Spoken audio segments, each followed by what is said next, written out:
that we like to emphasize a lot on our podcasts, especially with anybody who runs for political office. The real dividing issue here is corporate special interest money. I have no doubt that that is the defining issue between you and former Mayor Brown, and it will stay that way, Mr. Brown. That I would like to think that the biggest reason that they're coming after you so hard is, Buffalo is the second largest city in the state of New York, and I have no doubt that there is a lot of corporate special interests that are in that city that have relied on Mayor Brown's office to do business, if you will, for the past decade and a half. And now with someone like you coming in who is not bought and paid for by corporate special interests, I would like to think that of all the reasons that they are desperately trying to derail your campaign, that would be the number one reason. Would you agree with that? I do agree. And I know that for them, it must be pretty scary to have someone come in and say like, hey, we're going to prioritize working class people. But what I've been telling them is that it's going to be fine. They'll continue to be rich. And when people are less poor and have more money to spend, it ultimately benefits everyone. And it's just lost on me why there are some people who believe that it's okay for a certain section of the population to suffer while everyone else is fine and living their best lives, when we have enough resources for everyone to live a quality and healthy life. And that's all it is that I'm trying to accomplish. And it's my hope that even people with corporate interests eventually will come around and want to work together to make Buffalo better for all of us. Yeah, and I definitely agree that that is the standalone issue. A lot of times people are looking for, well, it's this reason and it's that reason. It's like, no, there are individuals in government who benefit from corporate special interests, allowing them to stay in positions of power because they give them the resources to basically just do whatever they want. And that includes not worrying about having a living wage, not a green economy, which you desperately need.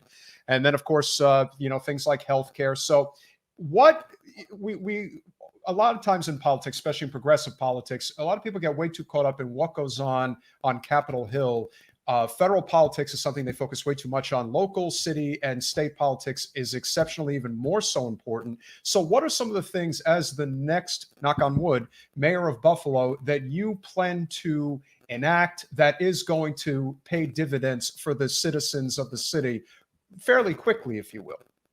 Yeah. So my last job, I was actually the director of a nonprofit that I co-founded called the Fruit Belt Community Land Trust that creates permanently affordable housing through a democratically led community planning process. So one of the things that I'm most excited about is being able to expand that model citywide to make sure that folks have access to affordable housing. Here in New York State, there is a looming eviction crisis. All of this American Rescue Plan funding that's coming, we want to make sure that it gets out the door efficiently so that folks are able to stay in place, protecting tenants and renters, but also small hometown landlords who have also taken a hit economically, while just also addressing a lot of our community healing needs, right? We still have a significant childhood lead poisoning issue. We have issues with public safety and violent crime, high unemployment. Buffalo is the third poorest city of its size in the country. And our childhood poverty right now is at about 52%.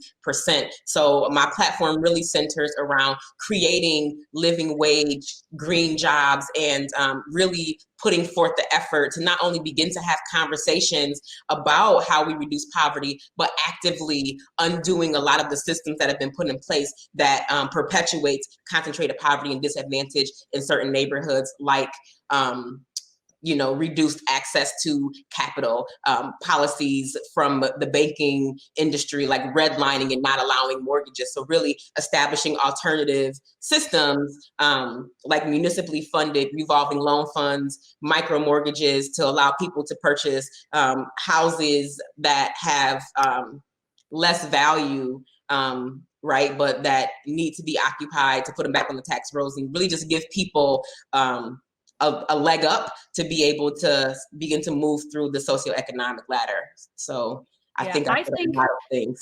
I think that people in general don't realize what Buffalo is like. Okay, because it's New York, but Buffalo has, to me, and this is somebody, of course, from Florida, a very Midwestern kind of vibe to it. It's definitely a Great Lake city, and it seems to have a very similar kind of infrastructure and economy. And a lot of those places have been so basically forgotten. You know, industries have left, and I'm assuming that that's also really hit Buffalo hard. I mean, anything on the lake to me screams like Midwestern commerce and industry that has been forgotten. And I would think that there would be exponentially high unemployment as a result of some of that. And also, you can tell that, yeah, there's some money there, but it's not a particularly affluent place. It's not like there's a huge amount of wealth. There's infinitely more just regular people. And I think that there is definitely need for an economic boost in that area, like we would feel in some place like Cleveland or what. I mean, it's really hurting in that way. And so if you would, I mean, it has nothing to do with people are thinking Manhattan. It really has nothing to do with that. Right. Buffalo is nothing like Manhattan, right? Buffalo is a Rust Belt city that, like you said, is very similar to a Cleveland, a Pittsburgh, right? We've seen the deindustrialization of the area.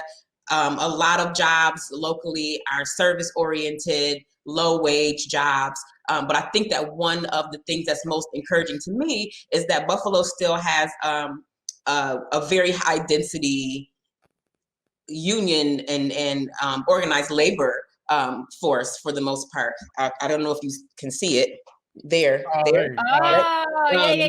But nice. in Buffalo, our Starbucks baristas are formally a union. And I think that, you know, union membership is a part of the foundation that allows people that upward mobility in the workplace and a say in their job through collective bargaining agreements. But, you know, when you look at Buffalo, because of some of the tax credits that New York State gives to film producers in cities outside of New York, Buffalo is now the 4th leading city in film production in the country, only behind Los Angeles, Atlanta, and New York City. So there are industries here that have the potential to really change the trajectory of a lot of folks, but we just have to get people prepared and set up for success and make sure that we're creating diversity in these spaces. And the other thing that's really exciting to me and some work that I did previously was the legalization of adult use cannabis, right? Like, this is an industry that has the potential to be a huge economic driver for the city of Buffalo and the region that not a lot of thought has been put into at the local level. But because I'm an organizer who worked on it, I've been thinking about it for a number of years, and I want to get folks prepared to go live in the industry when it is available. Yeah. Thanks for watching. If you want to support our mission to transform politics into service, please like this video, subscribe, follow us on social media, and consider joining our Patreon, where you'll get early access to our interviews as well as other exclusive content. Links are in the description. Peace out.